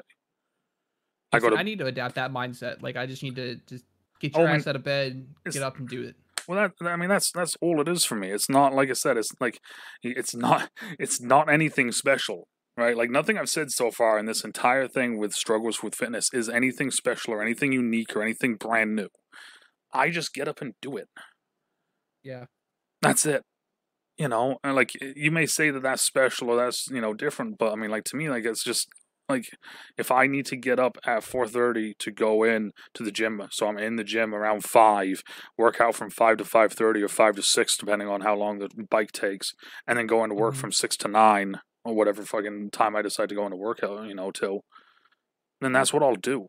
I mean, you know for a fact, tonight I'm probably not going to get to bed until midnight because of having to do editing and uploading of this.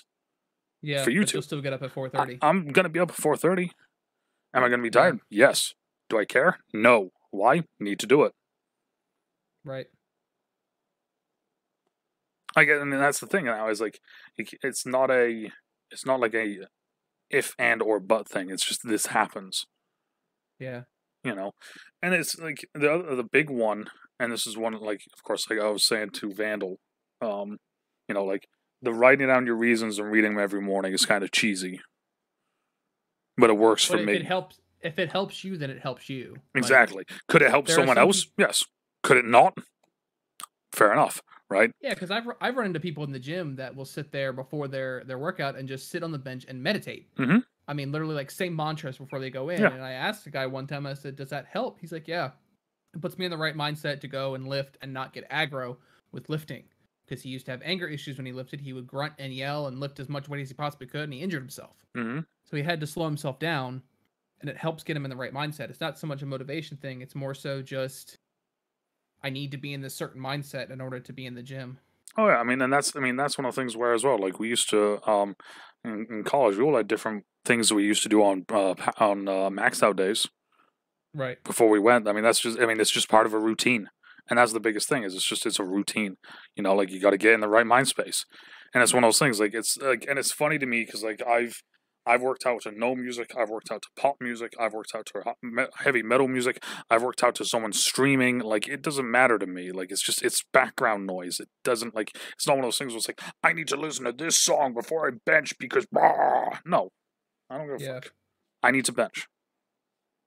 Done. You know? And that's my biggest thing, is it's another cheesy thing, but the main word of diet is die. The main word of health plan is heal. I'm trying to heal my body because I know for a fact I fucked it up. And it's that simple. I'm just trying to heal. That's all I'm trying to do, is I'm just trying to heal what I've already fucking done to myself. Because I'm the only one that I can fucking blame for doing this. Right? Yeah, I mean, nobody can blame anybody else for the things that happen to them besides themselves. Exactly. So, I mean, that's my thing, is like, so like, because it's funny, because like, I always used to struggle with fitness, but now that I've kind of, I guess I adapted this new mentality, or, you know, just kind of, I've grown up, or however the fucking way you want to put it. But I've been doing this for over 2 months now, like this.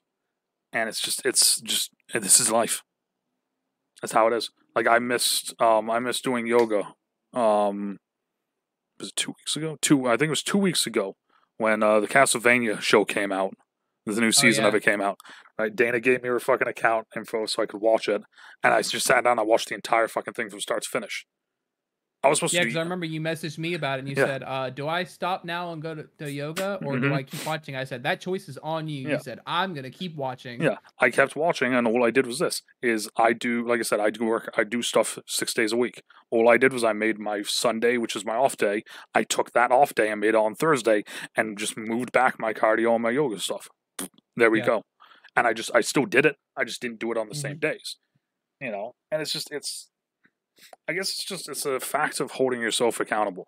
I mean, and it's one of those things. That's why I post about it. That's why I tell people about it. That's why I'm vocal about it, is because, as with me having a community and me having people that, you know, will hold me to my word, because as I've said multiple times, I try to be a man of my word. If I say something, I'm going to do it. If I say, you know, I'm going to work out, I'm going to work out. If I say I'm going to stream on this day, I'm going to stream on this day. If I say I love you, I love you. If I tell you that I'm going to fucking post this video, I'm going to post this video. Right? It's that fucking simple. Right. Boom. Done. So for me posting stuff, it's not me bragging like, oh look, I've lost this much weight. I'm this fun. Look at this. You see this? This is hard work. No, I don't give a fuck about that. Me posting this is, look, boom. I did this. You guys know I did this now. There it is. Mm-hmm. You know, if I don't do it, like Jagger said, he already called me out one day. He's like, you okay there, boss? You know. Well, that was more checking to make sure you're okay, because I hadn't heard from you in a couple hours. I normally hear, but I usually hear from you on my way to work, so that's how I know you're up and doing things. I'm like, I'm on my way to work, and you're like, "Morning, sir." Yeah, I mean, and that's the thing, is like, I don't know. Like I said, maybe I'm built different, but I mean, you know you are. Oh, I 100% know I am, but I mean, it's just one of those things. Like, I don't make it. I can't stand the people that make it like the giant monster. I fucking can't stand that. The people that make it the giant monster are the people that just constantly complain about it. True. Like, there was someone a couple months ago that I heard complaining. You know how difficult it is to only eat 1,000 calories? No, it's actually very fucking simple to only eat 1,000 calories. Actually. Right. Like, I personally do not like eating. Me having to eat 2,700 calories is fucking difficult. I'm 6'4", 340. I'm 100% okay with saying that. I'm 100% okay with saying how big I am. It's difficult for me eating that much. I don't like to eat. And that's one of the reasons why I've kind of been this big. If you eat too little calories, it's negative. It's a really bad fucking effect on you.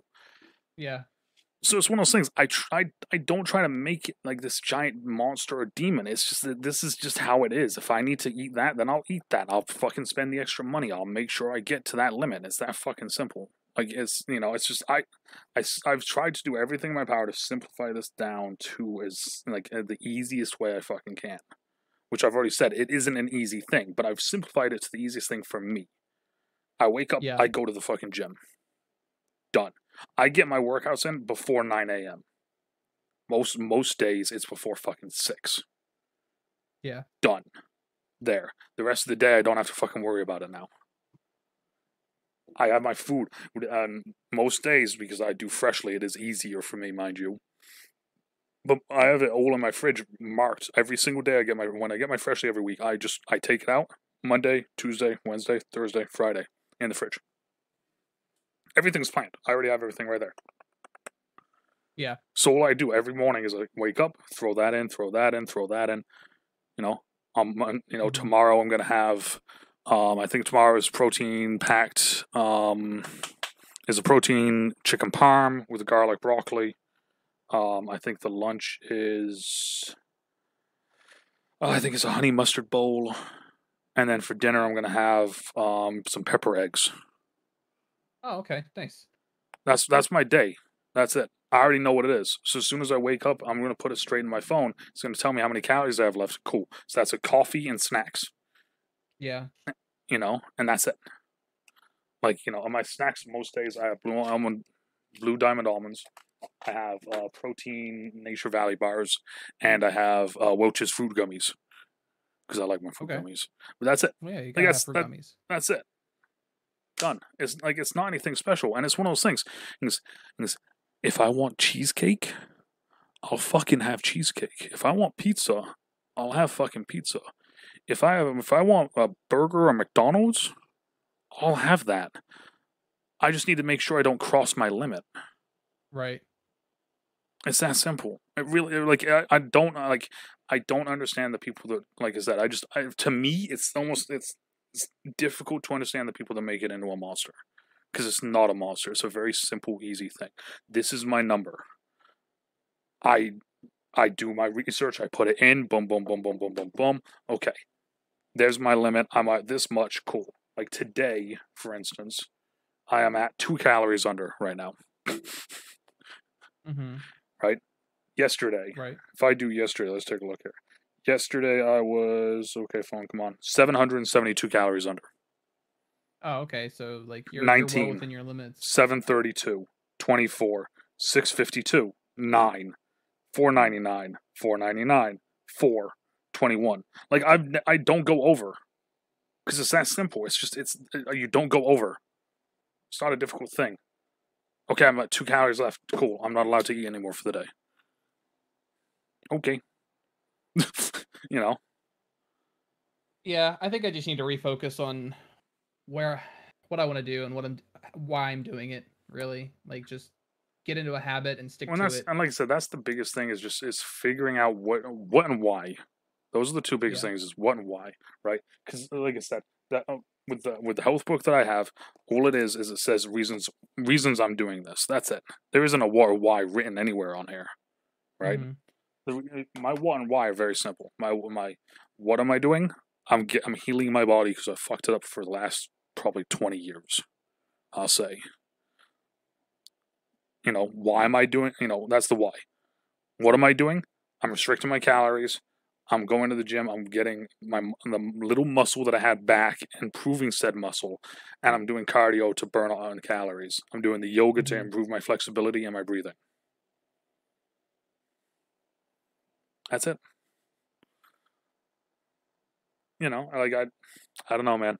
It's it's this new mindset that I've had since I started doing this has just been very weird because it's taken away a lot of the doubt, almost the negativity of it, and really the struggle of it. Because it's just Well, it's a it's a thing. good change to see in you. Like it's good to see you focusing that heavily on it. Because I remember when I first met you, which it's almost been a year now. Mm-hmm. It's almost been an entire year that we've known each other.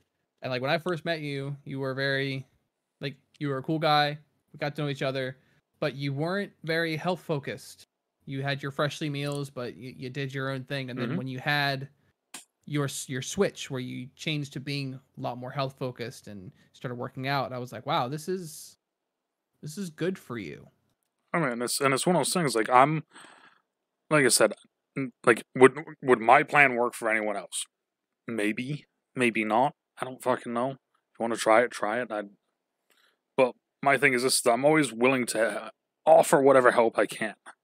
And I've offered it to a bunch of different people. And I say it the same way because I think in my mind it's the best way of saying it. You tell me how I can help, and I will help. Right. Because I just don't want to go out there giving advice. I fucking hate people that do that. Hey, you know what? Maybe you know what? Maybe you should try doing this. No, I have no fucking right to tell you what you should be doing or how you should be doing it. If you would like me to help you, they'll ask. if you would like me to help you, I am here to help. You just let me know how. It's that simple. And honestly, I do. Like, that's the thing. Like, if if there is anyone out there that fucking, would like some help, or I was just struggling with trying to get going, I'll help. If you want, just I don't know how, so you're gonna have to let me know. But like I said, to me, it's very simple. Figure out why you're doing it, what you want from it, and then just make it simple. Which, yet again, like I said, is kind of an oxymoron and kind of hypocritical because it isn't simple. But if you make it as simple as it is, it will be simple to follow through with. Because that's the biggest thing, is people don't want to put the time into it. Right. Right now, like I said, 30 to 40 minutes for my workout when I actually lift weights. When it's a straight cardio day, it's 40 to 50 minutes, depending on the bike. Depending on whether or not the bike seat is actually starting to penetrate inside of me, or if it's okay for right now. And then the yoga stuff is literally like 20 to 30 minutes. And I actually recently found out that it's actually on YouTube. Like, there's people that have ripped it onto YouTube. So if people wanted to fucking follow along with the plan that I have, I can just send them the link and be like, hey, do this one today. But it's like the time limit stuff for me isn't a thing anymore. It's under an hour for everything. Yeah. Right? Everyone has an hour of the day that they can fucking do to making themselves better. I 100% wholeheartedly believe that. That's accurate. 100%. So that's my biggest thing with all this. I feel like I've just been kind of talking about what I've been doing. But like I said, I've struggled for a long time with it, and now it's not a struggle, it's just I do. Yeah. So that's my whole shtick with that. But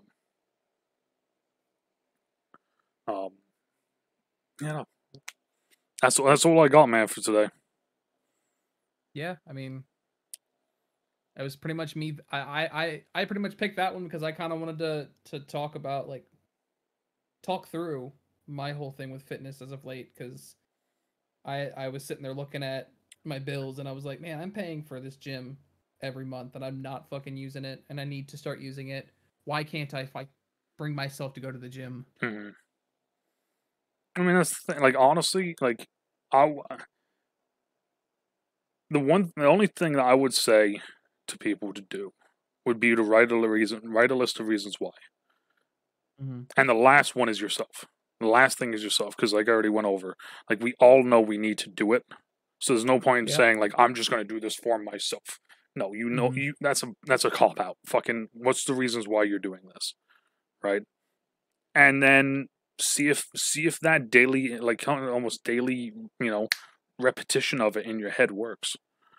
Because it's an amazing thing what happens once you do have that. Because like I said, one of my ones is for those struggling. So, like, for you, the reason I'm doing mine to I'm doing this for you, in an extent, because you're struggling with it, and I've struggled with it. So, like, that's my thing, is like, if I don't do it, I'm letting you down. That's a powerful fucking thing when you actually put your mind to it and you actually get serious about it, which I know a lot of people fucking don't get serious about shit anymore or take shit personal. I take everything fucking personal. So if I say I'm going to do this for people who are struggling, or I'm going to do this in my community, like, for instance, right now, I don't know how many fucking people I have in my fucking Discord community, but like, on Twitch, I got over 700 fucking followers. So if I don't do a workout one day, I'm letting every one of them down. That's 700 people I just let down. Right. It's a powerful fucking thing. Yeah. Right? And that's going to be more powerful than just, I let myself down. Yeah. Right? Like, I've let a different perspective. I've let myself down for fucking years. Like, I'm used to it now. Yeah. Like, that was my first thought. I'm like, yeah, if I let myself down, I don't give a shit about myself. Fuck me. Exactly. So that's kind of my thing.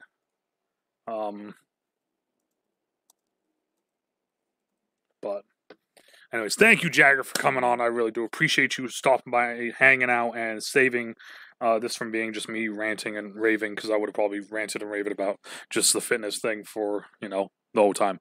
So I appreciate it. I'm always happy to be here. I appreciate that. I will leave a link to all of Jagger's socials down below, mainly his Twitch, mainly Comic Relief, which is his podcast with Xander, and also to his TikTok. So you horror fans get your 60 second, right? It's gonna be 60-second catch up of movies, 60-ish second, I think. Okay. I don't know what the format is now. I think you can upload up to like 2 minutes now, and I think that's a little overkill. Yeah, it's a little overkill. Eventually, at some point, someone's gonna be like, "Nope, move on." Yeah. But I'm going to leave all those down in the description down below. Everybody go check him out. He's a really awesome guy. I love when he's playing stuff. I love watching him do stuff other than when there's a giant baby fetus on the screen. It's kind of scary and yelling dad at us. Other than that, I was really fun about it. But anyways, depending on where you guys are, good morning, good afternoon, good evening, good night. Stay out of trouble, stay safe, and we will talk to y'all later. Bye.